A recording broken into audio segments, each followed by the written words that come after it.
Hey there, it's Antrice, and welcome to another episode of the Savvy Painter podcast.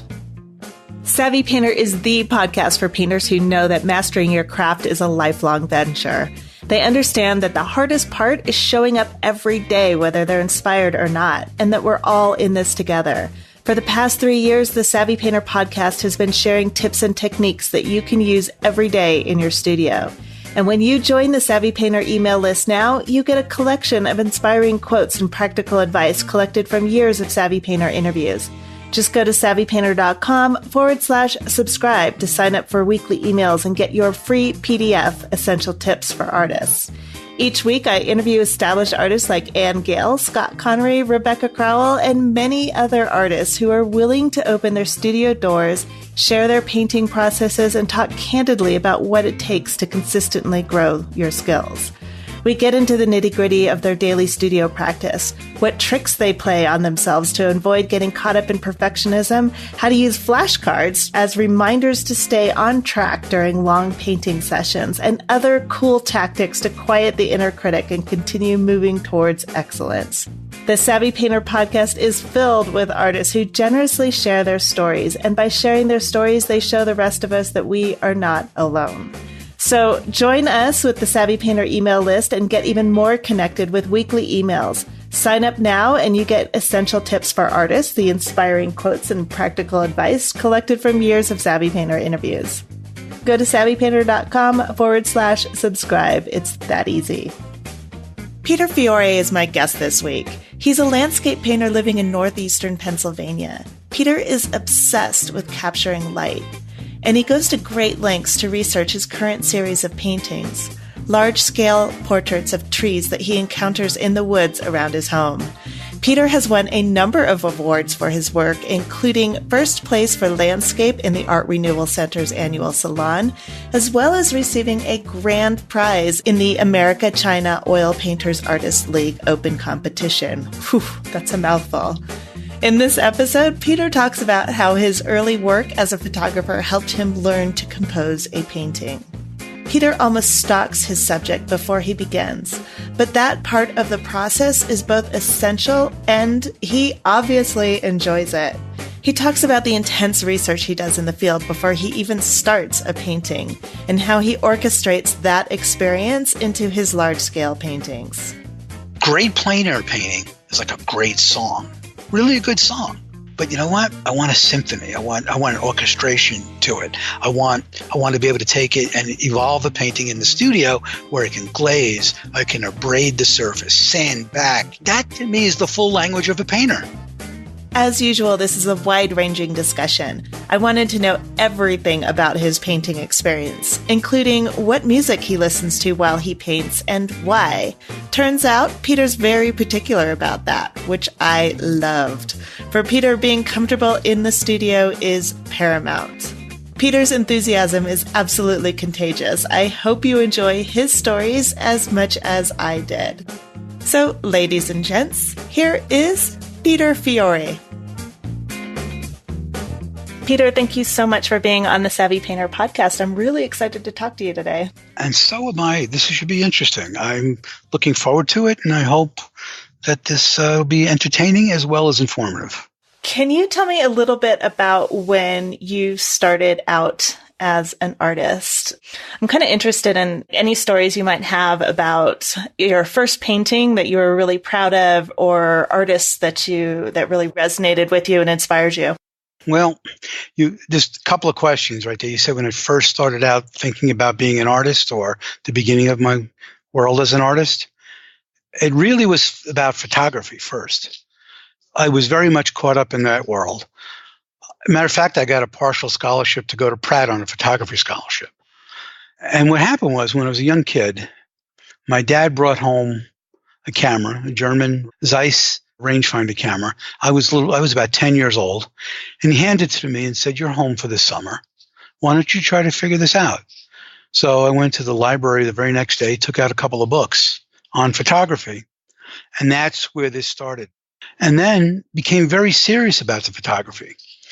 As a matter of fact, that's what I wanted to be. I wanted to be a Cartier-Bresson, travel the world out of a bag, but the only problem was the Vietnam War was going at that point. and I would have been there. So that wasn't why I changed it. But what had happened was by the time I was in college, I had done only 7-8 years of serious photography where I had large format experience. I knew reciprocity charts. I knew all of this stuff. And then the chairman of the photo department said, well, we can make you deeper in what you do, but you basically know all of this stuff that our seniors don't even know yet. That kind of thing. Oh, wow.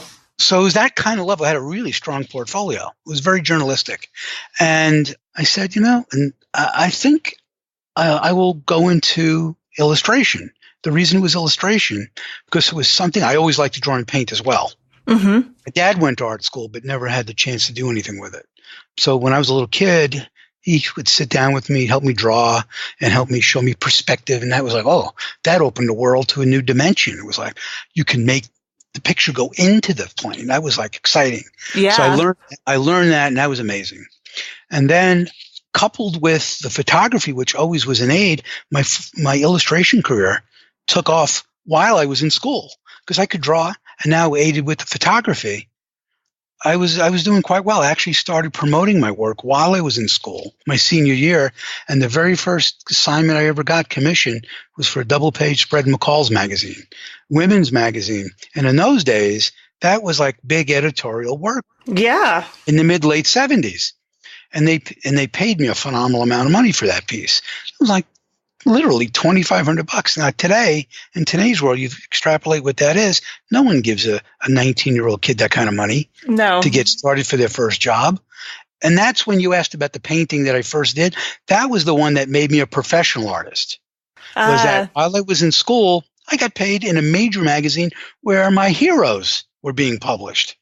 So that was like mind-boggling. That was like, wow, that's like I didn't think I made it, but I think I hoodwinked them more that than anything else, because every artist lives with that. It's like when you start to make success and I can sit in my studio every day and make paintings. It's like someone's going to come tap on your shoulder and say, all right, Fiore, we've been watching it. Time's up. Tomorrow you're working on the dock next week. Report down here. Dock 72, you're unloading boxes for the rest of your life. That's what you feel like as an artist. Yeah, somebody's going to find you out, and that this is just too good to be true. That's right. And that's the greatest thing about art, is that it's allowed me a tremendous life of a lot of freedom, a lot of happiness, a lot of joy, making my own world. And boy, oh boy, it's like, no, you don't get the most money of other people, but you want to know something? I have the time to enjoy my life. And that's huge. That is huge. My house is paid for. My kids are out of college, and, life is good. Mm-hmm. So now we just keep painting. I love it. So that's how it all started. Very young, at 19 years old. Wow. That is very young. And that's an amazing story. But I'm curious, can you tell me a little bit about how your photography helped you out? Design. Composition. I walked around. My aunts and uncles, they're all gone now, but they used to talk about how the camera, they never saw my face. My camera was always up in front of my face. And I basically looked at every event, everything with people, wherever I went with the camera, looking through that viewfinder. In those days, it was 35 millimeter film, 36 shots in a roll. So I had 36 opportunities to make a picture. Mm-hmm. And you know what? When you get used to looking through that viewfinder, you learn to see the world quickly. It's already the parameter of a frame. So I learned how to see. I learned the idea of viewpoints. I learned all of that stuff, and that's always been very second nature to me. Composition, shapes, how they, and because of part of that, and coupled with a lesson that I had in art school, is why a lot of my paintings are high horizons and a lot of ground planes. Yes, that's because an instructor at school, they didn't teach painting per se, because at that time there was non-objective painting that was being done at Pratt, and it was all big color field painting. And I wanted to paint the figure, so I made him get me a model, and I was the only one out of 30 people in the class working from the model. So I had to set up the model and pose it and light it and all that. Everybody else was doing their thing. And then one day he comes over to me. He cleared half the classroom, and he put on the floor, moved all the easels and tables away, and put 18 by 24 inch sheets of newsprint on the floor. some overlapping, some, spaced out, going from maybe about a 20-foot depth. And he goes, draw that, what that looks like. And then because you know right away, if your drawing is off, that corner of that paper is going to flip. It's just not going to sit down. And then I learned how to construct a ground plane. And that has been so much a part of my life in terms of how I see things. As a matter of fact, the very first painting I did for McCall's magazine was I was raised as a Catholic, right? The very first assignment I get is, why is this night different than all others? A Passover thing. And I had to do a Passover table, people sitting around the table. So I chose a high viewpoint. Looking down, I made the table the star. And around the table, I put in everybody holding hands around the table. So I played up a white linen with white dishes, white napkins, and it was all tones of light values with candlelight dappled across that. And that was my very first illustration. Again, it wasn't the ground plane, but it was a ground plane in the sense that I elevated to make it the ground plane. Right. Of looking down on. I've always enjoyed that perspective. And it all comes from looking at those pieces of paper and successfully bringing the eye from front to back. I enjoy taking people into painting like that. That makes a lot of sense because your paintings are first of all, they're incredibly intricate. So I live in the mountains. I live in the woods. And so I'm always walking and looking at the woods and going, I have to figure that out. But, I'm not there yet. I understand. You've taken something extremely complicated and just made it. Well, I call a lot of my tree paintings the tangles. And everybody's gone, you've walked in the woods and, you're walking and just for a walk, without any idea of doing anything other than taking a walk. And it's dark and shadowy and the light is hitting things and you really can't figure out where branches are because things are all over the place. I love making order out of that. That to me is exciting, making visual order out of chaos. And it's really making something representational as something very abstract. Yeah. It's mark making. It's marks. That's what I enjoy. The marks. How the paint goes down, the texture, just happens to be a picture of something. It's it's about as far as I'd like to go totally to abstraction. I still wanted to hang it on something. Right. And that's how I'm doing what I'm doing now. Interesting. How long have you been working on this series? The series of trees, I actually started thinking about it at the end of 2009 and didn't really start in 2010. And the reason that came about wasn't so much about the tangles. It was in a very bad car crash. In 2008, the first paintings were made in 2009. 2008, November, I was in a car that flipped 6.5 times and it busted my back up and I tore my right rotator cuff, broke all the ribs, and I really couldn't paint for a long time.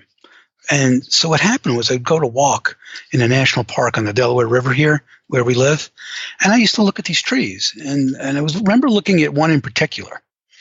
And then the springtime had come, and they did a burn-off. The government did a burn-off to stimulate growth. And my tree that I had been looking at was now scarred, blackened. I did a painting of it blackened.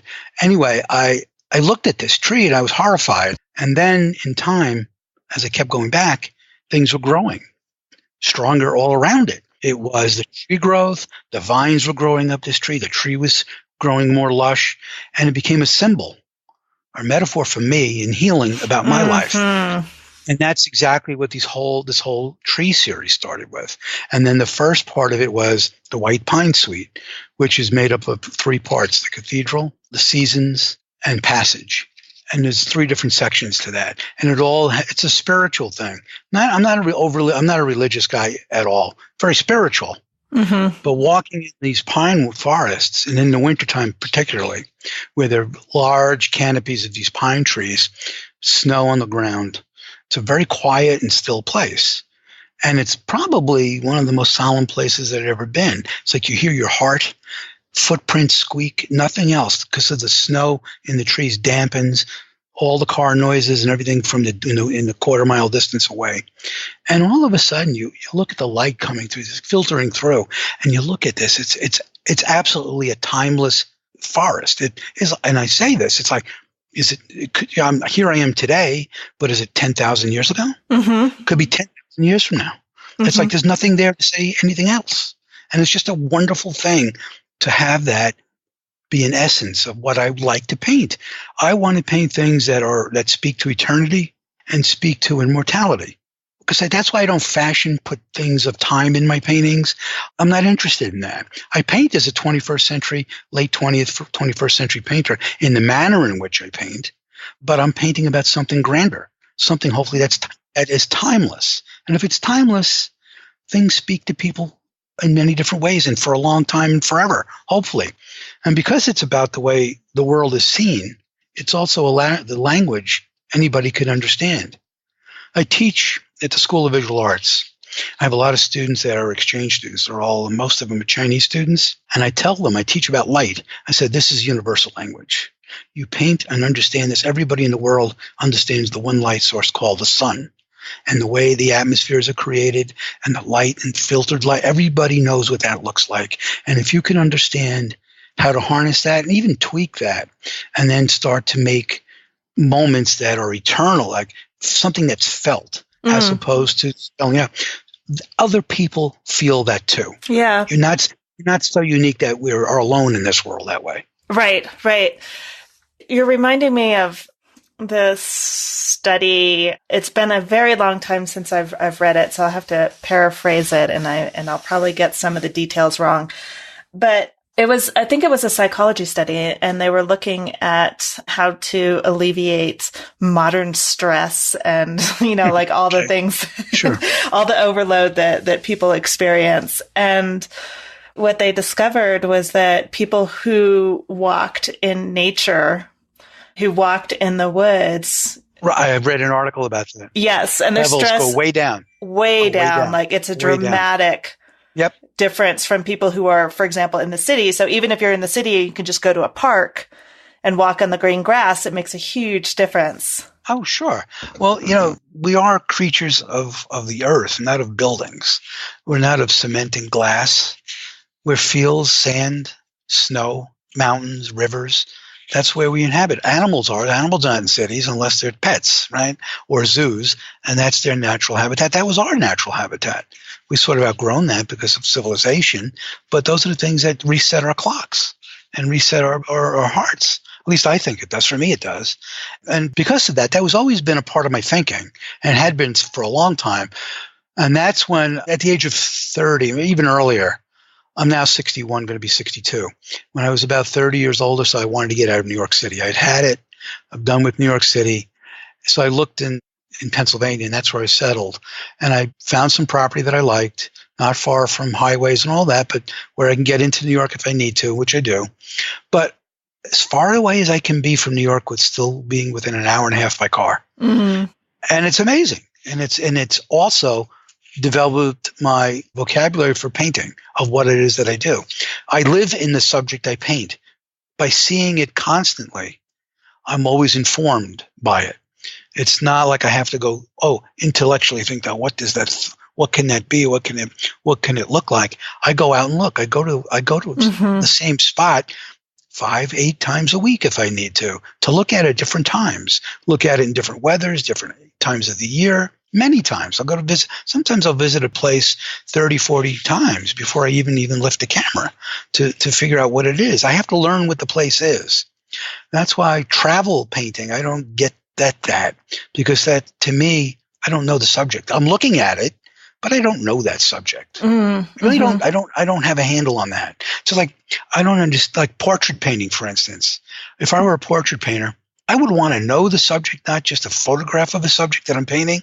So that's kind of that thing. I have to learn what the subject is, understand it, and it takes time. Yeah, it does. Can you talk a little bit about your process? And I'll ask you this again later so you don't have to remember it, but I'm asking because I'm really curious.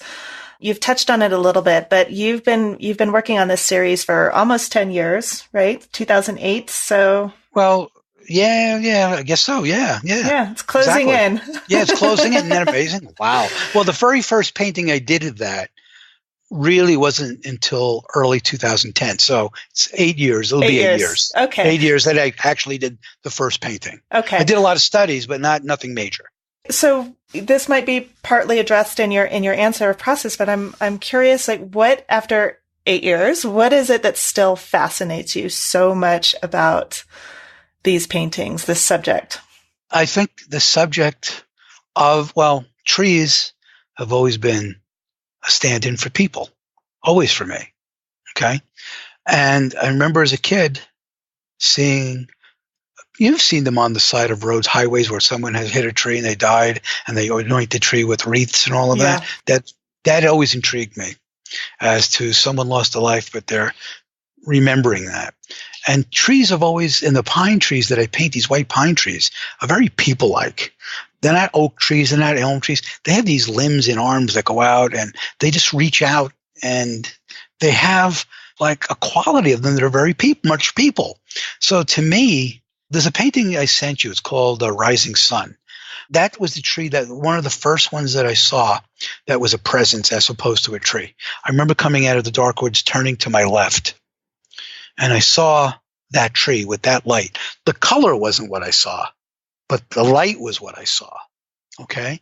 So now all the color is reorchestrated and heightened to give you the feeling of what I felt. See, I'm not painting what I see.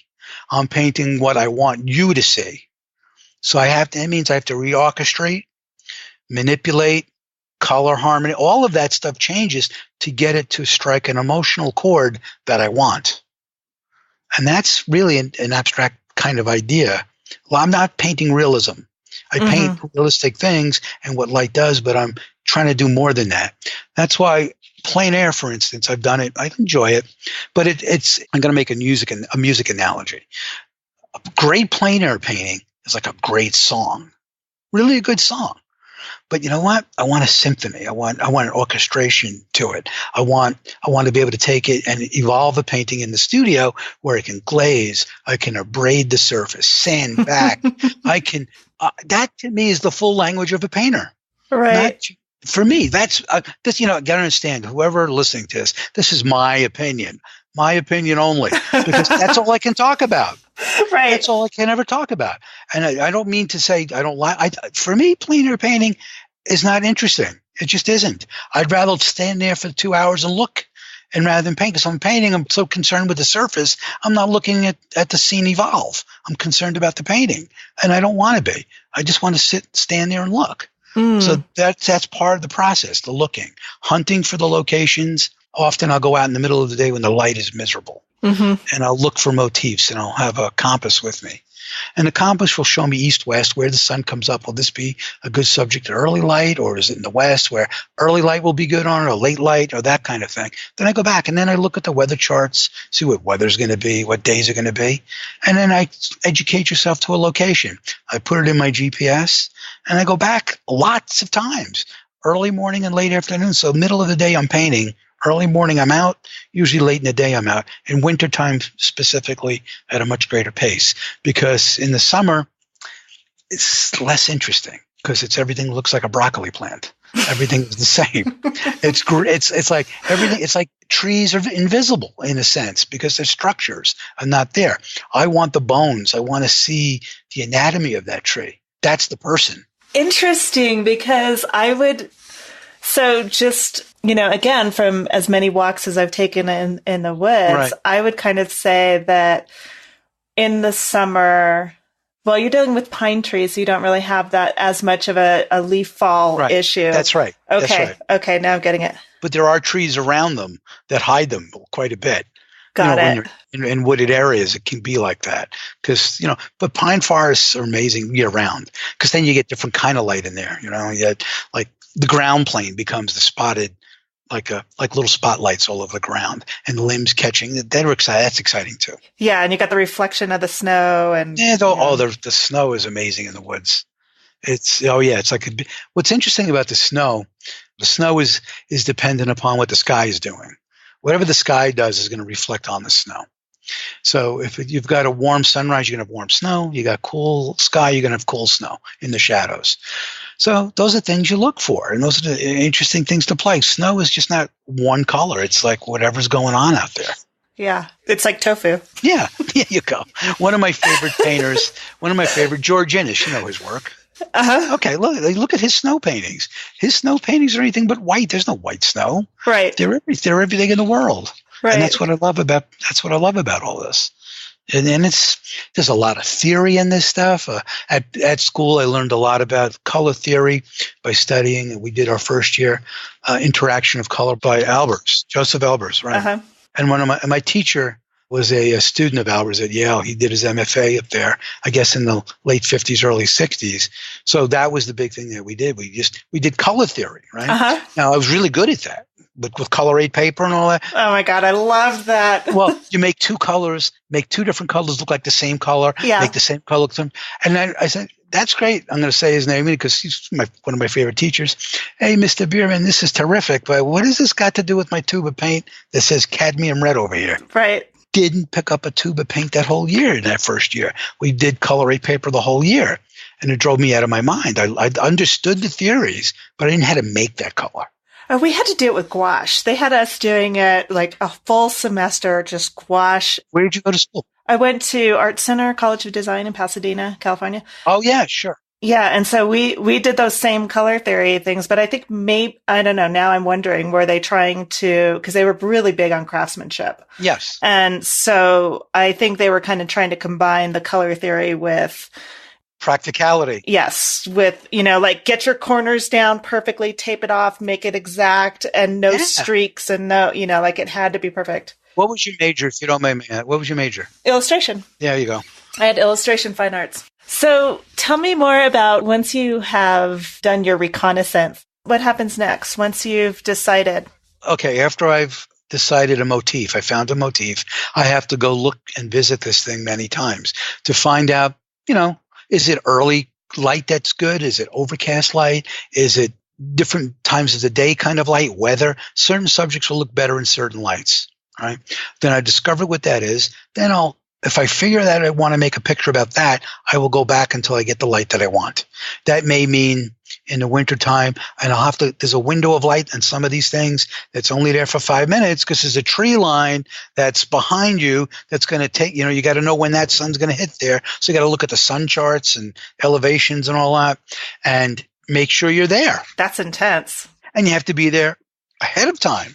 You just can't go there when it's happening. You got to be there an hour in anticipation of what's going on. So what does that mean in the winter? You got to dress very warm, and because most of the times you're going to be standing in the shadows. Mm-hmm. That kind of boots, so your feet don't go numb. Mm-hmm. And thick, several, glove liners with mittens so you can get your finger out to take the pictures. That kind of stuff. So it's a job. It's a job. And are you figuring all that out through charts and data, or do you go and just watch and go, okay, at this time? Right, I do that. Okay. I learned that over the years. I know a particular tree that I've been painting that the best light is in the early December, mid-December at 3:05 in the afternoon because there's an opening in the trees, but they're filling up now because they're growing. So it's becoming, the aperture of that opening has become smaller. So it's no longer as grand as it was in like, say, 4 years ago.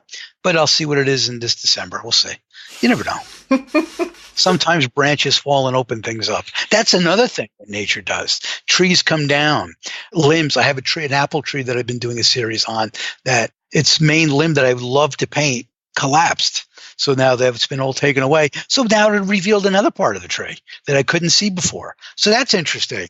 Yes. So, apple trees in winter are great. In the spring when they're blossoming, they're everywhere. Yeah. They're everywhere. It's like this. This is what you're painting. This is what you're painting. It's like arthritic hands that have got all these knobs and in the spring, you've got all these blossoms. So they got all this stuff breaking up the shapes and leaves. And if the light, and this is great, I love the light coming from behind me so that it's flat. So it's just temperature and color change. Oh, fun. And that's another way. And that becomes a color field painting. It's not about form. It's not about rendering form dimensionally in space as it is patterns of shapes. The base of the tree will be the trunk and light against shadow, but the whole top of the tree is just very flat. And I think I sent you one. Yeah, I think you did. And I remember, and it was really, it was very flat and yeah. Yeah, and that's one of the things I love doing. That's another thing I like. There's all these different things, many ideas I have, which are great because I'm not going to run out of material. There's a lot of things I want to do. Right. So it's good. So you've got like down to, it sounds like the minute of when you need to. Yeah, minutes. to snap that photo. But you got to get there ahead of time, and then start photographing ahead of time, because sometimes you get surprised with a piece of light coming in randomly. That if you're waiting for the ultimate light, it may not be as good as what you got randomly. Mm-hmm. You got to be open for that, because nature throws you curveballs. A cloud comes in, or the sun hits a part of the tree that you never thought that would be an interesting composition. But you got to be open to it. So it is a spontaneity as well to it, but being ready for it makes it all happen. If I just happen to be walking down the street and say, "Oh, that's a nice shot," click. I don't know anything about that location. I have no connection to it. I don't fall in love with the space. So it's like, it means far less to me. It's not really all that interesting to paint. That's why commissions are tough. And traveling to, when you go on vacation to try to come back with material, doesn't work. Just enjoy the vacation. It doesn't work. It just does not work for me. I think it depends on how long you're able to stay there and whether or not Right. I would love, ideally, I would love to go to Sicily, where my ancestors are from. My dad was born, and hang out for a year or two. That would be ideal. It's not going to happen, Right. But that would be ideal. That would be ideal, because then you learn what it is to be there. Right. And you learn what it is to breathe that air, see the light, understand the light, because the light and the atmosphere of a place infuses the culture there too as well. Mm-hmm. And like up here where we are, it's a very outdoorsy kind of place, right along this national park. And there's a lot of, this is an area where a lot of New Yorkers and people from Bergen County, New Jersey come for winter skiing and also cross-country skiing, and in the summer canoeing and kayaking down the river. So there's a lot of that going on. But it's a beautiful place. That's what got me here. Mm-hmm. It was the fact that it was the country and without any hint of city. And it's still like that, which is kind of interesting, good and bad. Is that the bad thing is that I am like an island here as far as art goes. Yeah. There's not a lot of it here. I think I'm living in the California version of where you're living. I'm literally half a block away from a ski lift. Exactly the same, like Yep. the forests and the ski resorts and then the lakes and the canoeing and all that. It's all here. Yours is much bigger mountains. We have foothills compared to what you have. Yeah, I think our house, is at the 8,000 foot level. So we get an enormous amount of snow. So now you've been there, you've got your photos. What happens next? Right. Now I've got my photos. Now I got to do a major edit. Now photography is digital photography today. So, which is really good, because although I used to blow through lots of film, but that's not a concern anymore, the price, right? But the time, you got to edit it all. And I don't throw away anything stupid. I have terabytes and terabytes. I must have 100 terabytes worth of photos from the last 8 years. And I just edit this stuff, and I just go through it, look at it, throw stuff in a maybe folder, stuff that I'm not going to use, keep it in its original folder. And then I go back at it and look at it. And then because I shoot raw files, Mm-hmm. I will go back and I'll do one as natural as I can remember the scene to be. Just have a base to see what that looks like. Then I save that. Then I'll open up the raw file again, and I'll start playing with color. Start looking at value structure. Start looking at what that can be, or what it can be, or whatever. And then play with that. And then see what it gets. Now, that doesn't mean I'm not talking about saturating color.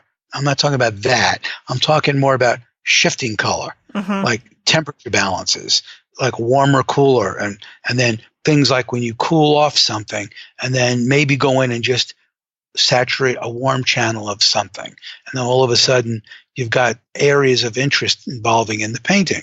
Photography is as much a tool as a palette and sketching to me. Mm-hmm. And then once I've got all of that, and then I start making some smaller paintings. If it's a motif I've never painted before, I will do paintings like, 16 by 20, 18 by 24s. I use those, I call those sketches, because I need a big enough painting so I can make the mark that is what I'd like to make. Because the kind of mark I make will tell me if it will be a successful picture for me. It's just not getting the color down and the composition down. I have to understand the structure of the painting. If I can make the study give me some of those clues, then I have a better idea of where I'm going or what I want to do. So that's important. So in reality, the beginning of interesting painting to me is like 30 by 30. Mm-hmm. Like that scale, and then up from there. Because I just enjoy making large paintings. And they're fun because they go quicker than small paintings for me. They're very explosive. They're very big brushes, more paint, and it's much more energetic. And that's where music comes in handy too. I have certain playlists that I have for the beginnings of big paintings. You do too. Okay, tell me. Absolutely. Okay. Now, a big painting needs to have a rapid, not rapid, but a pound, like sort of like a demonstrative beat to it. It's got to have power behind the music. It's got to feel, and now Beethoven is good for this because it makes me, like a lot of his pieces, you feel heroic. You feel. He gets that explosive. Right. It's heroic. You feel like an emperor when you listen to the music, the way it makes you, it just gets your blood moving and all of that and that. But then right in that same playlist, it's not the music, how it works together. It's how it works in my head. So I can write in that same playlist. I could have Talking Heads in there and the Clash, because that gets me in the same place. It's not how it sounds who's listening. It's me. It doesn't matter to me who else is in the room or what else they think about it. It's not like I'm hosting a music show. It's where it gets me. You know, what it does for me. It's made to maintain a certain level of energy. I love this. And this is going to be a really weird question, but go ahead. Headphones or no headphones? No headphones. I can't stand headphones. Really? Not when I'm painting. Oh, no. I'm the exact opposite. Now, I'll tell you why. Because the headphones I feel like there's something, I'm not in the real space. Headphones, eyeglasses are something between me and what I'm doing. If I hear the music as in the environment, I'm in a space. It's not my head space, it's the space. Mm-hmm, mm-hmm. Does that make sense? It's the environment of the studio. Now, my studio, what is it? It's 22 by 30 feet and lofted up, so 16 feet up. So it's a little bit big. So when you listen to music, it really, really resonates. And it's got a really rich sound, and you can hear it probably in the next property. If they really listen, they can hear it. Peter's making a big painting again. But yeah, you can hear it. And I'm sure you can. My wife, Barbara, says she can hear it, the beat of it. The beat of what I'm up at in the house. So yeah, but that's important to me. Uh-huh. Learned a long time ago. The studio is an environment. It's a palace. It's yours. It should be what you make it to be. Temperature wise, music wise. I have a Keurig machine because drinking an espresso is important to me. I got to do that. That's important. Whether it's the caffeine or no caffeine, whatever. But that's important. Being comfortable in the studio is paramount to making great stuff. And that's another thing I don't like about working outdoors. There's nothing comfortable about it. You see this here? Look at this. See these nostrils? They take in a lot of bugs in the summer. I don't need that. It's not fun. It's like, and also being of Italian descent. See this? I got a lot of hair. And it's like, and on humid days, it starts to curl. Right. And it makes me feel like I'm bug covered. Never been as my family is not a summer people. Even though we're from a little island in the mountains of Sicily, they don't have the kind of bugs they have here. And it's just, not interested in all that. So the humidity drives me crazy. I'm coming into my favorite time of year, fall and then winter. To me, this is magic time. Air is clear. Think sharp. You make things that are sharp. It's just, I'm more alive. In the summer, it's okay. It's good. But I don't like canned air. The air conditioner. Don't care for that at all. I'd rather natural air for me is the way to go. Oh, that's so funny. How many studies do you do before so 30 by 30 is like your starting point. Mm-hmm. Okay. In a series, when I'm working on a series, right, I did a series, a Nocturne series of this one tree. And because I had painted, it was the same tree. You make the moves. It's like very much like a Chinese brush artist. It's like you learn the marks. You know how to I could paint that motif blindfolded not blindfold, but I don't need to look at anything to make that painting now because I own it now because it's here and it's in my heart. It's in my arm and hands. So sometimes when I'm working on a series, I may not do any small studies. I just jump into the larger paintings. So wait, that's because you've spent so much time out there. It's not necessarily about. If I've done one, that could be the leaping off point for all of them. Okay. Because I understand where I'm going with it. And I also like not knowing where I'm going sometimes. I like the adventure of, oh my gosh, I may have just screwed this up. And I like that. Doesn't scare me. You see, that's another thing. A lot of artists are afraid. It's like afraid to make a mistake or have failure. It's like, well, what's wrong? I mean, there's no such thing as failure in painting. Right. You put them off to the side, you learn, you let it dry, and you do something on top of that. Right. You're not a heart surgeon. You're not, nobody's. Yeah. No one's falling out of the sky. No one's, exactly. So, and I love working on failed paintings over them because, the first mark that you make on I did these two paintings that were 60 inches high by 72. So it's 5 by 6 feet. Didn't like them. I didn't like what I was doing with them. Put them aside. Then I started to do this. I wanted to do this series of paintings, part of the White Pine Suite called the Gates section. So it was 2 apple trees because the apple trees, you have to go through apple trees to get to the White Pine Forest.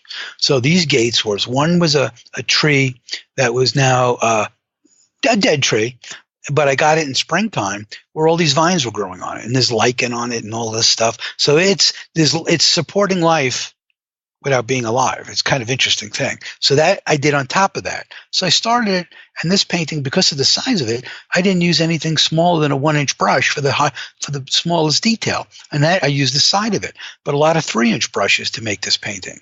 And then the other one was an apple tree in blossom. So you have an old tree and a young tree. And those were both over paintings that didn't go. Right. So And I like that. That first mark you make on another painting, it's like, ooh, where am I going here? It's like, and then some of that infuses, some of that color informs new color choices that you normally wouldn't think of. So I want to ask you about that because I do that too. And if I don't think about it too much, it doesn't bother me at all to paint on top of another painting. I just go for it. Right, exactly. But then if I start thinking about it too much, then I don't think about it. Stop thinking. Just go. No, I mean, feel. You got to think about what you want to do. Well, because of the whole color issue, when you put a color down and it's over an old painting that has nothing to do with where you're going now, that's right. Those colors are informing those colors. And that first mark you put, it's like jumping out of an airplane and saying, oh, did I put the parachute on? I don't even know yet. You have to, oh yeah, it's there. And then you can know you can go. And it's not the first mark. It takes a couple of hours to tangle that beast. I mean, to tame that, because it's like, you've got this stuff and you got to get harmonies going. And then it's like, but you make it work. Scumbling, and what I like is you get to the good stuff right away, as opposed to building it up new. Because you have all that texture underneath from the old painting. Right. So you can dry brush right away and make new statements. Painting is, oh my gosh, it's a vocabulary that I absolutely enjoy. It's very hard to talk about this to artists. A lot of artists, everybody has their own process, and some people are very pure in how they do it, and I don't understand that, but that's not me. Right. And there's very few painters I talk to who get what I'm saying here about reworking, and abrading a surface and literally driving it, torturing the surface and then seeing how far you can push something and then take it back. So I enjoy that. That to me is the fun part. Yeah, it's interesting. You're making me think about it, because what I'm thinking about is I just have these brand new panels and I'm afraid of them. It's so much easier for me to just take a crappy painting and then pull something out of that and I have fun and I'm way more relaxed and it's exciting and all that. And a lot of times with a big surface, the first thing I do is just start making marks, just divisions of marks, big, like where things could be.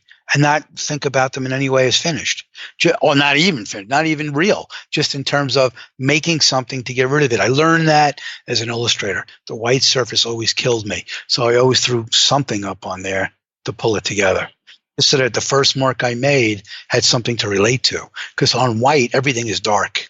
Everything on white, you remember, you two must have at Art Center, you had to take a watercolor class. I'm sure you did. Did you? Mm-hmm, mm-hmm. Okay. I remember Pratt when I went. I remember it was a watercolor class. It was all guys in the class. And he said, okay, I want you to get a sheet of Arches watercolor paper, 140, cold press. That's expensive stuff. So back then it was like 97 cents. But you want to know something? My daily bus ticket into the city and lunch was a $5 round. Everything was $5. Mm-hmm. So So 1/5 of that went to a piece of paper. So in the class, because, okay, gentlemen, you've taken this dollar sheet of paper. The first mark you make, it's worthless. Now, the second and third and the rest of the marks you make elevate the price. And that's what you got to do. You got to make it be something.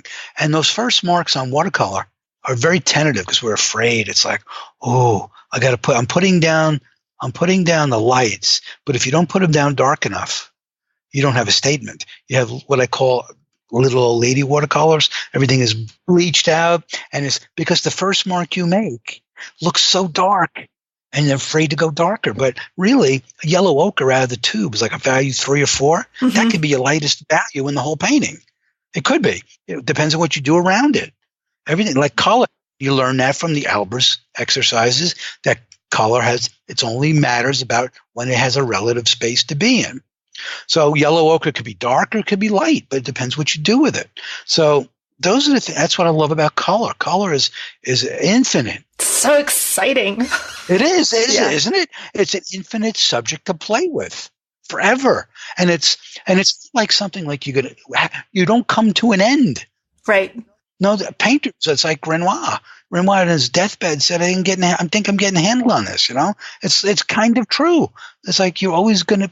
And the best thing about painting is the next painting is the best painting. It's going to be the best painting, mm-hmm. the next one. Because if it wasn't that way, you wouldn't pick up a brush again. If you fell in love with a painting so much that you're afraid to paint again, what is the point of that?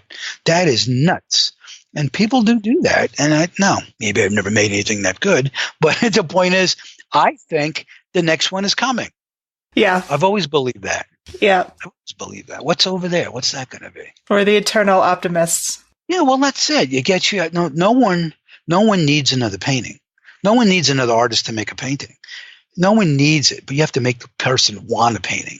Wanting something is very different than needing something. The want, that desire gets in there and you want it. And that's what I hope I can elicit in the people that collect my work. Because those are the things I find important, is that other people respond. Not just because it's nice. I want somebody that can feel something. Mm-hmm. They feel it. I know I've connected with people. That's what's exciting. And that's fair because not everybody gets it on that level. People can respond to it as a beautiful piece, but they don't necessarily connect it on an emotional level other than it's a beautiful piece, which can be quite moving. But people who get the thing I've been talking about, the spiritual part and the color and all that, those people are rare, but they exist and they do understand. And that, to me, has been really worthwhile. Mm-hmm. And none of them are ever family. Mm-hmm. My wife and my kids get it. Both my kids went to art school. They went to School of Visual Arts where I teach. Uh-huh. And they're making their way in the art world. And my wife is a sculptor. So, we're all very supportive of each other. So it's a pretty good environment. It's good. I think that's really important because you're just constantly surrounded by art and artists. Yes, that's right. And people creating. Right. There's no one who lives here around us except us. So we're it. Kids are now, my daughter is in LA. My son is in Brooklyn. And they're doing it. It's just wonderful to see it. One of the questions I like to ask, and it's now it's completely loaded question because of what you just told me, but what advice do you give to your sons and daughters about being an artist? Well, and I do the same advice that I tell my students at school. It's something my dad told me about life and being happy in life. And the two things he told me, and I was a little kid, randomly why he told me this, I have no idea at the age he did when I was very young. And he said, Peter, there are two things in life that people have regrets over at the end of their life. And he told me, and two of them were never taking a chance or never giving your dream a shot. Never trying because you're fearful of that or let someone else say no to you, right? And that's true. He never said I had to succeed. I just had to give myself the chance. Mm-hmm. Because if you honestly give yourself a chance, you've satisfied that. Because you can or you can't. The point is, you've tried. If you never do, and it's always in you that I could have, I should have, I wasted my life or I wasted my time, that'll eat you up. Mm-hmm. That'll eat you up.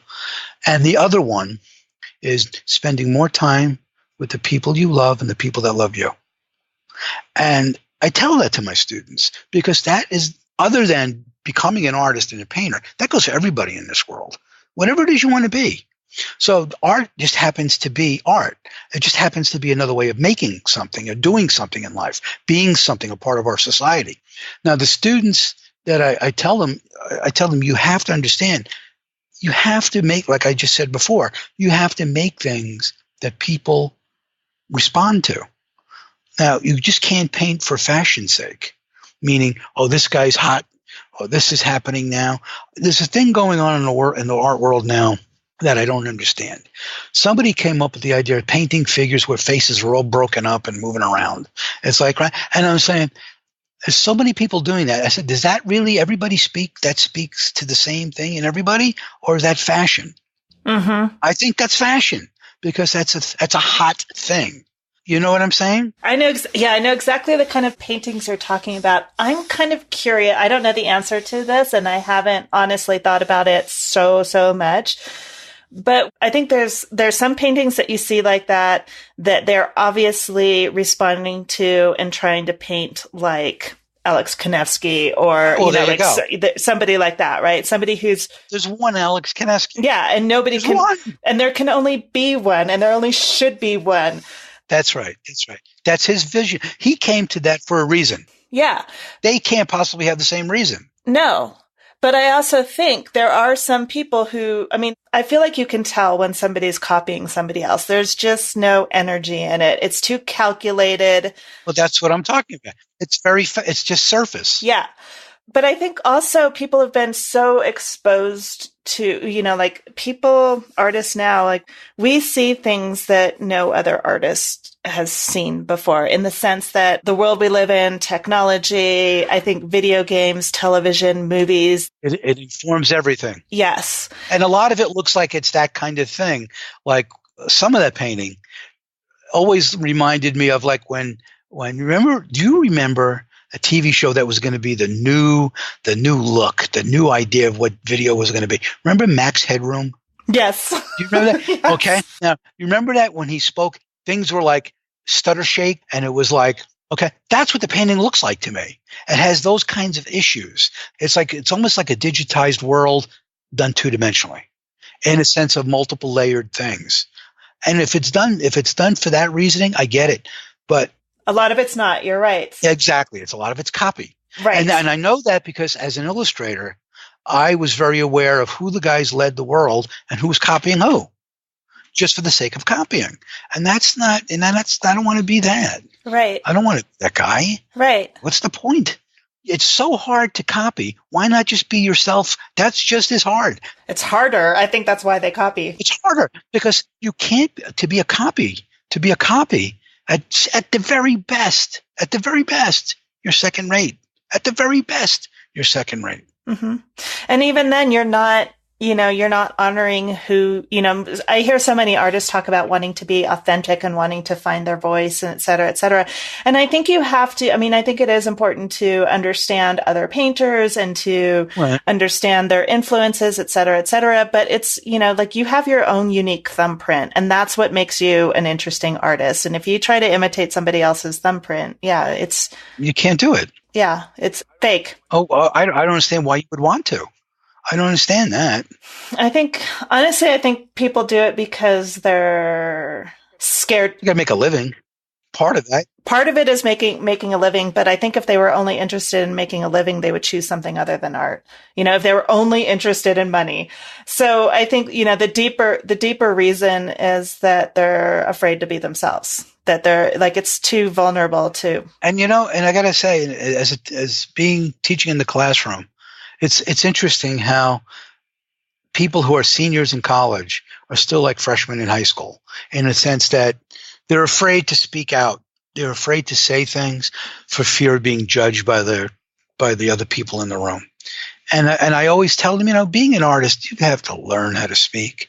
You have to learn how to do all of that. And you really can't worry about how other people feel about things. I'm not saying you step on people intentionally. I'm not saying that at all. But you have to be able to talk about your work and defend your work and talk about that. And no, it took me a while to learn that, because when I got out of Pratt, oh, this is going to sound great, but at Pratt, I was one of those kids where it was like, oh, don't call on me. Geez, don't call on me. Don't call on me. I can't talk about it. I would talk about my work. I would even rip apart my work, but I would never do that about someone else's work. I could never do that because I didn't feel comfortable making someone feel whatever, So I just don't call on me. Wasn't good. So when I got out of school, I was very close to the chairman of the department, and he said, you're not going to be a complete artist unless you can really talk about these kinds of things. So at the age of 21, he gave me a sophomore class to teach, an illustration class. And let me tell you something. I must have been the world's worst teacher that first semester. Of course you were. Absolutely. And I tell you, it was crazy but then I did realize that if I didn't start talking, nothing was going to happen in this room. Mm-hmm. And that's what it taught me. It taught me how to control, how to voice things, and how to speak about things. And I learned how to critique things without hurting someone's feelings. I don't say, this is terrible, don't do this. I never say that. I'll say, there's always something in a piece that has merit, even if it's just a small area of something. I'll talk about why it is, why that works, what's good about that. Do more of this. Try to enhance this, make these other elements that are not as strong support that. And then I'll talk about compositional things and all that. And I get more favorable things from students when I speak that way, rather than tear someone down. There are teachers who tear people down, mm-hmm. and kids cry, mm-hmm. but they do learn, and they learn there too. So it's like, but that's not me. I just don't want to do that to people. Never could. I can't do that. Well, I think and I think that everybody has their own personality and their own way of doing it. And just now, as I'm saying that, like, I'm having this voice in my head of who is it? Who was it that said this to you? I think that what you were, where we were originally talking about, I think it's really important that you said that first class that you taught, you thought you were the world's worst teacher or whatever. But I know. I don't think I know it was.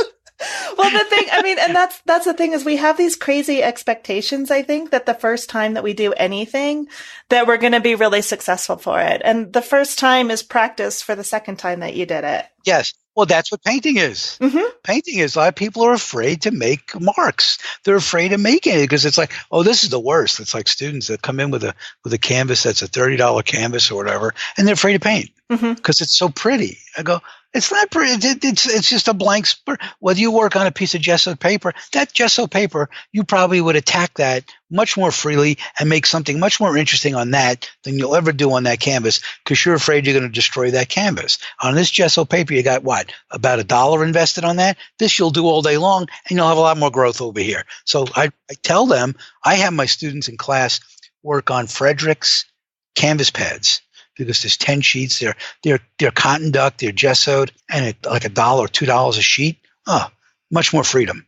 Mm-hmm. I get much more free stuff out of that. As soon as I tell them to bring in a canvas, it's like they're afraid. They're very afraid. They make the same tentative mark. It's like everybody has that mark. Yeah. How do they get past that, or do they? Like by the time they're fourth year students. Our department, the illustration department, is very much a fine art sensate now.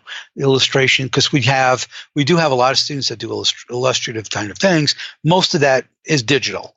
A lot of that is coming out digitally now. But in the same major, we have people working traditional mediums. And traditional mediums are much more painters. And their interests may be illustration, but I think it's more going toward a gallery world right now. And the reason they're there is because of the representational training. Mm-hmm. That they're interested as opposed to the fine art departments. Fine art departments have their own thing going. It's a little different, obviously. So, yeah, there's just people have always gravitated toward the illustration departments for the practicality of learning how to make something. Right. And this ends on with that. Yeah. I think for me, I was interested in the figure, and the illustration department at that time had, 5 days a week. Right. You spent probably 3 or 4 of those in front of the figure. Right. And I'm sure you had something as special as a head painting class. Oh yeah, we had head painting, head drawing. I think there was even a class on just hands. I mean, right. It was like, yeah. Well, yeah, absolutely. Well, that's the illustrator's Bible: heads, hands, and body. You need to have all that. Absolutely. Hands are expressive. You got to be able to do those. You can't tuck them behind things all the time. Yeah. You just reminded me of there was this, I think it was a cartoon or something about, or a series of images of people who can't draw hands or feet. And they were always ingeniously hidden by, a rock or a fold or something. Yeah. I had an instructor, David Pasalacqua, who was an outrageous instructor. He never taught me anything specifically except the energy and desire to be an artist, which is amazing. He had a fire in him about that. But he would scream when we were drawing. It was an illustration class. Every week we had you give an assignment. The next week would be we would draw in class, and the assignment would be to the next week. So every other week, 1 week was drawing and 1 week was critique. Now, the drawing week, he would just get on our cases about drawing hands, draw hands, draw hands. He goes, those of you who are hiding those hands, the first job you're going to get is draw a pair of hands, and you don't even know what the hell they look like. And he was not wrong. I mean, you got to be able to do that. Yeah. You just can't. They're not just little sausages. That's right. That's right. The illustration department at my school at the time didn't have a lot of painting. It was mostly a lot of the illustrators who taught there were draftsmen, like pen and ink, or they would draw and then use dyes or watercolor or whatever. So the painting classes I had were in the fine art department. And I tell you, the brush, the idea of using a brush, this stick with hairs at the end, was the most impractical way to make something. I could draw with chalk. I could draw with pencil, anything. Mm-hmm. Even I remember we used to take celery sticks with ink and dip them in dry. I could do that. But this brush, it was like this odd tool, and I could not figure that out. It took me years. But I learned how to paint by using pastels. And then I was able to remember going back to color aid paper, not making color, but selecting color. That's what pastels did for me. So I went out and bought the biggest set of pastels that were made at that time. And at that time, Grumbacher made a set of 1,000 sticks. And it was like, oh my God, it was like 8 trays with all these things.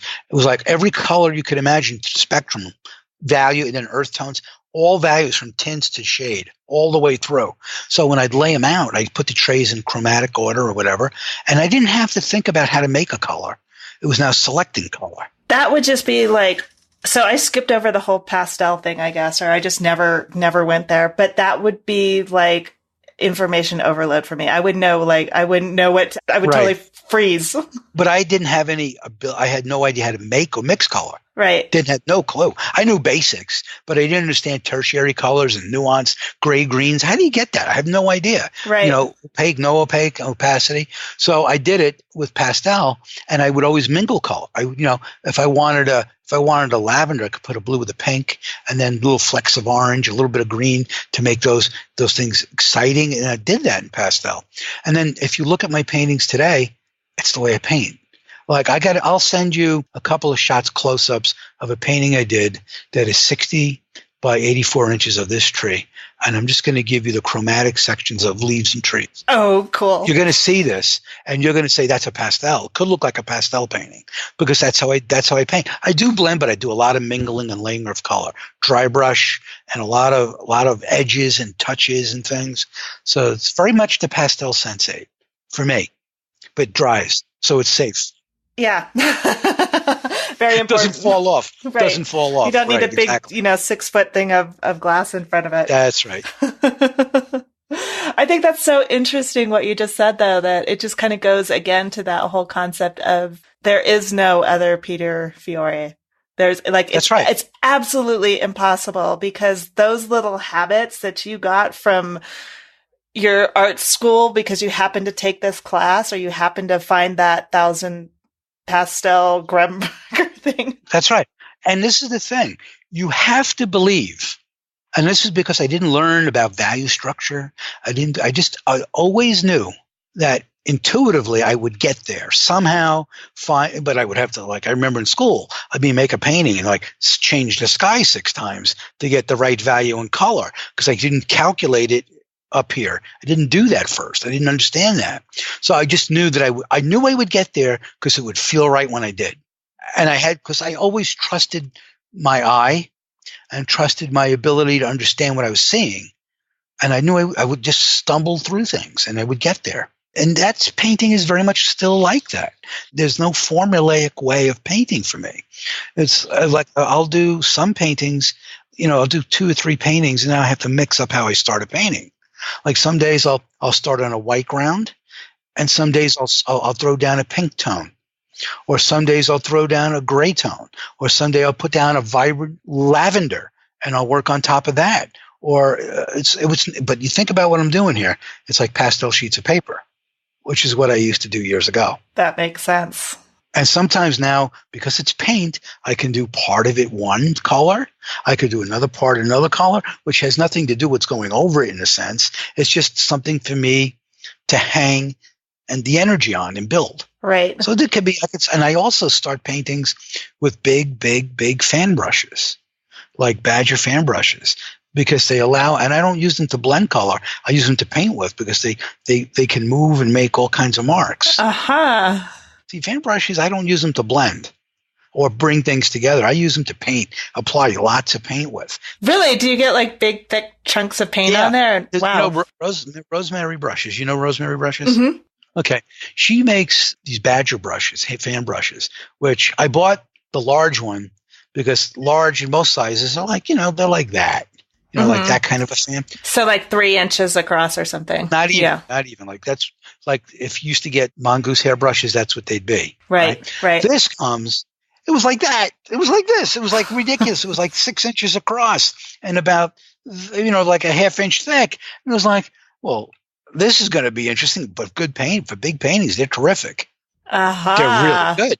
They're really good. They move a lot of paint. And if you work on a panel, they slide and you can throw some medium in there or some solvent and you get these thunderous marks right from the very beginning. And then you scrape them, you do whatever you got to do and react to it. Right. The reaction to painting, you make a mark and react. You make a mark and react. You make a mark and react. That's painting. And if you do that and build and with an idea of something in mind, a painting emerges. Mm-hmm. That's the best part. And that is the best part, is they're not knowing how I'm going to do the painting. Mm-hmm. If I know exactly how it's going to come out, it's kind of a boring process for me. And it's like, and if I'm not entertained, I don't think the viewer is. Right. So if I'm entertained and it's exciting for me, I think it's exciting for somebody else. Yeah. So there's a lot of stuff I've talked about here that could infuriate some people, maybe. But what? That's why I said earlier, it's my process. Exactly. I'm not saying everybody's process because nothing is everybody's, and I'm not even pretending that it is. This is what works for me. Mm-hmm. But I've always made big decisions quickly. Like little stupid things, like what do I want for lunch is harder than like I'm going to buy a car today, or I'm going to do this painting this way today. I don't sit there for a month and what am I going to do? Do I have to? I just get started and then I'll make the painting, and then if it doesn't work, do another one. What's the big, that's why you have racks in the studio to put them away, let them dry and pull them out and turn them upside down or not, tack them again. And I never white out the surface. I never paint over it again that way. I will always paint on it as paint. Uh-huh. And that's another thing. It's, how a lot of artists, I don't wait for inspiration. There's not you just go to the studio every day. The inspiration comes from going every single day, and you go out there. And it's like, if you don't make anything, that's why I have lots of paintings going, because when I get out to the studio, you think when you're leaving the house, walking to the studio, I'm gonna do this. But you get in there for whatever reason, it's like your frame of mind or a mood changes or something. So it's like I have paintings at all different stages. I have canvases that are blanks. I have paintings that are halfway, paintings that are just started, paintings that are buttoning up. And that way, whatever I'm doing, I match my mood to the paint, or match the painting to my mood. How's that? That way I'm in tune with the surface I'm working on, because I don't want to force something when I'm not feeling that. Right. That's huge. And I think a lot of people don't realize that. That is big. That's something that I taught myself because of so many paintings. I just kind of like, oh, I could do this one now, or I could do that one now. Sometimes you go out there and you just want to like be like a dog gnawing on a bone, like you work on a small area or whatever, and that's a lot of layering and dry brushing and scraping. You just do that. Some days you just want to work very big with a brush and move it around. Mm-hmm. And if you don't feel like that, and the painting's not ready to do that, you're in trouble. At least I am. Mm-hmm. I have to have it all in sync. Then I have the right music for all of that. Like I wouldn't listen to Beethoven for the noodling or the sitting down. No, it becomes very different. Maybe some sonatas or something like that, violin music, something. But yeah, it depends. And this is life in art. To me, it's all this. It's like absolutely cooking. All of that to me is like right here. And you even talked about some of the questions you had about books and all that. It's like I read very little fiction. I read a lot of history, but I also read a lot about other artists. When I read about artists, I don't care. I'm not interested in how they made things. I want to know why they make things. The whys are more important to me than how anything is done. I figured out how to make things for me. I want to know why. That's like when I read, like I just was rereading a book, a biography on Beethoven. It's like the whys of this music, the why. Mm-hmm. And those are eternal things. Because being human in the early 18th century is just as human as today. We just have a different sort of prism to look at it. But humanity is the same thing. It's always the same thing. It's about fear. It's about conquering. It's about love. It's about purpose. That's what people want in life, purpose and being appreciated and loved. And when those things don't happen, they affect how you feel about things and work. And that was Beethoven. He had professional great successes. His personal life was crazy. It was like you didn't have that. So that fueled a lot of things. It's like when I listen to music, for instance, like I love Beethoven hugely, very passionate. I like Mozart, but Mozart, to me, they always say the perfect. That you look at his original manuscripts, they're perfect, and because he was very much an intellectual writer, and he could write that, and he lived to be 33 years old or something like that. But his experiences in life, and what he wrote was from the experience of a 33-year-old man at the latest, and that's a young person's life, right? You can imagine beyond it, having lived it. Now you look at Beethoven's life. The pain and anguish that he went through reflects in his music. You look at his score, an original score written by Beethoven, the most tortured soul you've ever seen. Rewrites, thinking it over, ripping sections, pasting. And it's like his music feels that way. It resonates deeper in me. And that's the kind of painting that I like. I want painting to resonate with people that have that sense of resonance. I'm kind of curious as I'm thinking about it, because what that brings up is this theory that I think comes up a lot with art is that you have to suffer for your art, that you have to have this long, anguished life. And I'm kind of wondering if it's more that Beethoven thought deeper. That's it. He went deeper. He had an emotional chord that he hit that most people don't allow themselves to feel. And he let that become a fuel for himself. Now, that doesn't mean you have to live an anguished life, but it means I think you have to be passionate, deeply passionate about what you do, as opposed to, oh, that's nice. That looks good. I'll do that. Or there's 3 trees. I'll paint that. That's an interesting composition because it hits the rules. Well, I don't like the rules because the rules if you paint everything by the rules, we all paint by the rules, pretty soon we're putting ourselves to sleep. Yeah, and we're all painting the same paintings. Right. So I like, in school, you don't put something in there. Well, that's what I do. I like to put things right in the middle. I like to put something in the middle with the horizon right in the middle of the canvas. Now work like hell to make that painting interesting, meaning the light, the shapes, the shadows, all of that to energize that surface. Well, that's what it takes to do. I'm just laughing because it just sounds like things that I do, and the response that I get from people a lot of times is, man, you love to make your life so difficult. You start everything the hard way. Yeah, I do too. And that's true. I like a good challenge. Yeah, challenges what allow creativity to succeed. If you're not challenged, what's the sense of accomplishment? that you made. I did another one. I did another one. That's like putting out ice cream cones or ice creams, sundaes. Well, that's delicious. Oh, this is delicious. Pretty soon you get sick of that in a while. Pretty soon I just want to eat a cheese sandwich. Or, you know what I mean? It's like, that's what I'm talking about. It's like, it has to be something that means something to you. It just can't be over and over the same thing over and over. Even though I paint trees, people say you paint trees. Yeah, I do paint trees. But my trees are not just trees. You got to look at them, really look at them. And when they do, they get that. They understand that. And that's what's good. Yeah. You can tell immediately when I see your paintings that you know how trees are and you've spent a lot of time with them. And it's not just a flip kind of it's, I think some paintings feel like the equivalent of, like just going on vacation, going to the obligatory spots that you're supposed to go to. Like if you go to Italy, for example, you go and you snap the picture. Well, that's what I call looking for the tripod holes to put your tripod in, where the other photographers have been. So this is the sanctioned spot.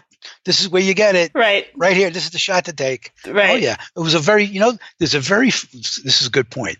Years ago, Barbara and I I think it was early 2001 in May.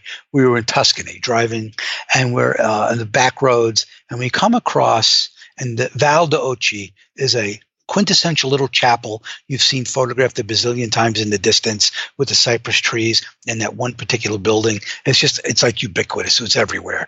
So we were looking for it just as a joke, and we never could find it. And then all of a sudden I said, I'm going to try this road. We go down this road. Sure enough, I see it. We get there. There's got to be like 20 photographers with big Canon lenses, white lenses. They're all lined up, boom, boom, boom, boom, boom. And from the road, I took a picture of them taking a picture of that. And it was like, that was, to me, more interesting than the picture of what they were taking. Right. Because it's like, that's the sanctioned shot. Well, this is the one that you don't see.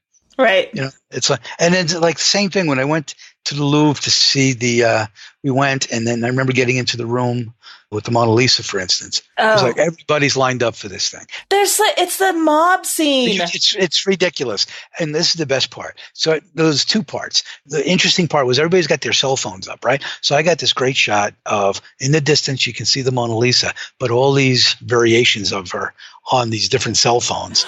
And then, so that's an interesting shot. And then on the wall behind, right opposite the painting, no one is looking at perhaps Leonardo's one of his best paintings, Virgin on the Rocks, is right there. And no one's looking at it. And it's like, that's a far better painting than the Mona Lisa. Right. And this one's got Mona Lisa's got like 50 people deep, and you can't even get anywhere near it. And it's only like, it's like a 16 by 20 or 20 by 16. It's so small. I couldn't believe how small it is. Yeah. I had that.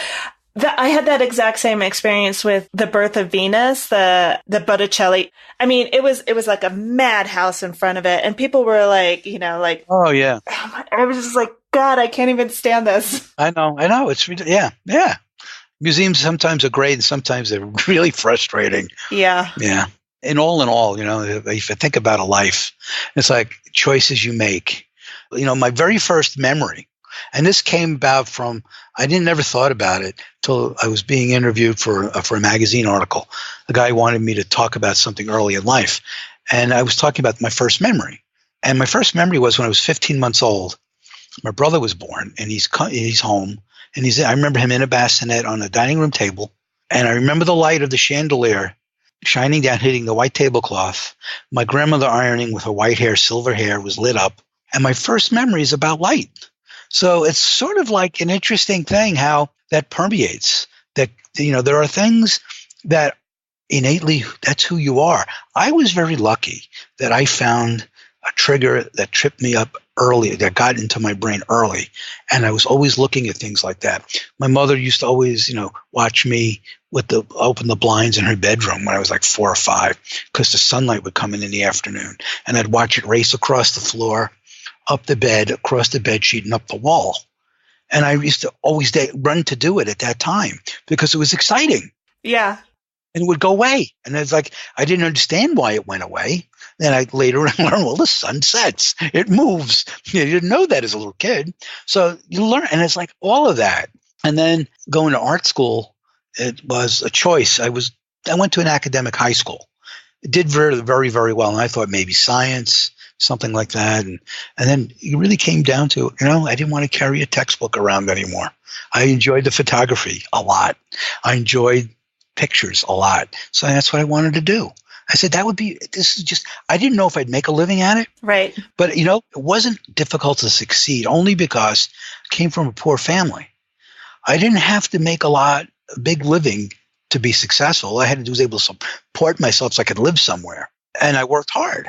I worked very hard as an illustration student to start. And that's how it started. The discipline of doing the homework and doing all of the work. That started Catholic school. Catholic school, you don't dare go to school without your homework. The nuns would kill you. So when I went to Pratt, the very first day, now I'm in an art school in New York City, and I have 5 friends. One other guy went to Catholic school, and we have our first assignments due.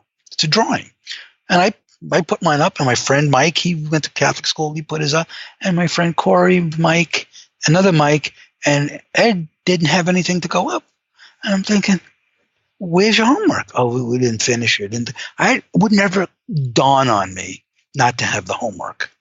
And, well, when I was a kid, it was fear of death. Right. Fear of death. And then it became fear of rulers. Fear of rulers, right. Then it became fear of rulers. And in art school, it was just fear of not succeeding. Yeah. And then I knew I would succeed. I never had a doubt I would succeed. I never had a doubt that I would. And my goal was to be published before I got out of school because I wanted that as a mark that I could make it in this industry. Because illustration in those days, and it still is illustration, is not rocket science. It's like, look at the client, look at what they do, and build a portfolio toward that if that's what you want to do.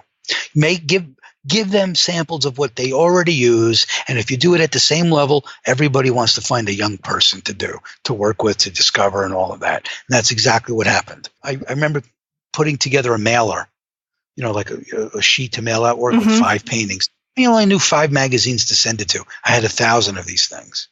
I mailed them on a Friday afternoon. Monday morning, I got the call from McCall's Magazine, bring your portfolio in. So I bring in the portfolio. I didn't even have it reproduced in any way. I had original paintings. I had them in a case. So I bring the paintings, takes 3 of them, goes down the hallway, comes back with my paintings, and he hands me what looks like a term paper. And I didn't know what it was. I'm looking, I have no clue. It's a manuscript, my first manuscript to do. Because it looked like what I would hand into as an assignment, title. And I had no idea what that was. And that's how I got started. And the career took off, and that supported me. And illustration taught me how to paint. Mm-hmm. And hit deadlines, paint, discipline. And then every illustration job I did, I pushed it to try something different. Backlighting, side lighting, soft. Whenever I could do that, try something I never did before. And that way I was being paid decently to learn how to paint. So that was a good thing for me, that part of that career. Yeah, that's fantastic. But, the one regret I do have is that I should have walked away from illustration sooner. But it was difficult. I was raising a family, and I needed to make a certain living. But the teaching now in the last 27 years or so has stabilized all that. So now with the teaching and selling of paintings, I'm okay. It's good. I teach a couple of classes a week, few classes a week, and I'm enabled. I call it the grant. It's like my yearly grant. But I do teach. Yeah. But it's like I get the opportunity to do the kind of things I want to do. Yeah. I don't have to paint for a commercial market. Right. And I think that's really important. I think that's another thing that is misunderstood often, is that your teaching job is sort of your patron. It makes sure your bills are paid. And that's right. My medical, the whole thing, right? Yeah, and I think that there's this misconception that you're not a real artist until you make 100% of your living off of selling your paintings. And I have not. I think I've interviewed like one person out of like the hundreds of interviews that I've done. Right. That's not how it's done. Bert Silverman. My God, I met him, and he was illustrating. He used to illustrate. I heard he did the Jethro Tull. Yes. He did Aqualung. Yes. He did a lot of time covers. He did Reader's Digest magazines. He did condensed books. He did commercial art too. But he was the guy I looked at because he did it as a painter. He didn't follow fashion. He was still doing what he did, and he made it work commercially. He's a good man. Yes. Very, very funny too. Wonderful person. I met him once. I just met him once. I enjoyed that. I've only seen him as I'm seeing you. Okay, all right. That must have been a great interview. I watched part of it. I have to watch the second part. It was great. He was I so bet. much fun. Wise man, been around a long time. And that's another thing, that the one thing about painting is that maturity brings another level of things. Just like we were talking about Beethoven with the music. As you get older, things resonate. Things that resonate now in me, I never felt before. I understood them intellectually. I feel it now. I can feel that now. And it just means more now when you feel it, or when you have experienced it. Because now it's part of who you are, or a part of who you are that you want to expose. Yeah.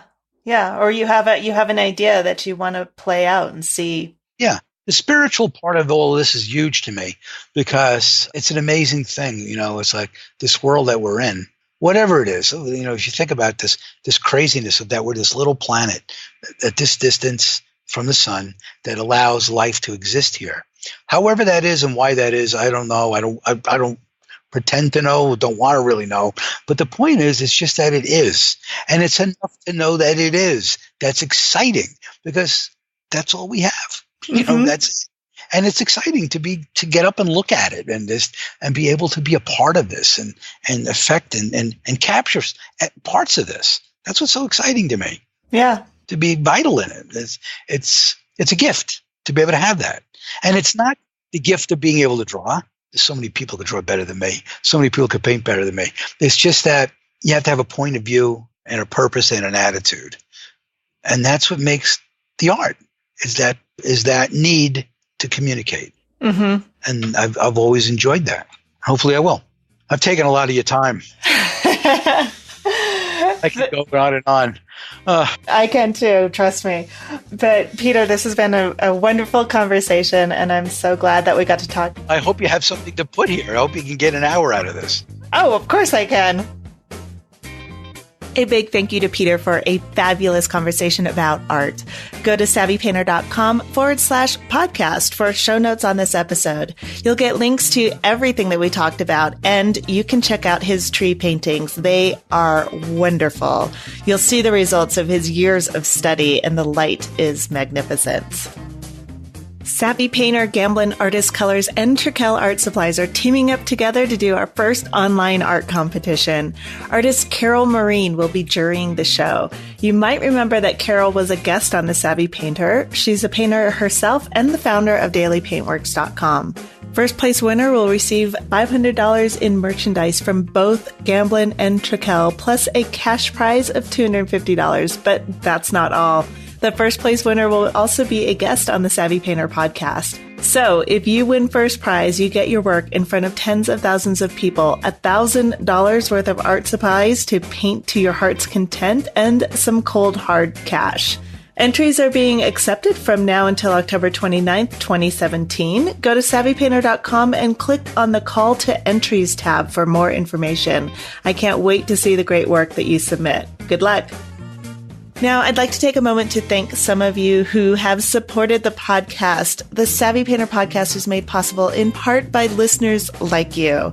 Much gratitude goes out to each and every one of you who contribute. For some people, it's a couple bucks a week. Others, it's easier to give in a lump sum. Whichever it is, however much, every bit helps. And I am so, so grateful for your support. So a big thank you to Denny Holland, Victoria Cotton, Jeanette Stoll, Astrid Fitzgerald, Ed Penniman, Kenneth Burke, Don Chandler, Lynn Mehta, Bettina Davis, Bruce Garrity, Winslow Art Center, Stephanie Neely, Melissa Nolan, Shirley Williams, Psychodynamic Yoga, the lovely Renee Bates, Jennifer Lessman, Elizabeth Quinn Bolduck, Carolyn Green, and David Gorski. Thank you so much for your support. Until next week, this is Antrese Wood with the Savvy Painter podcast. Thank you so much for listening.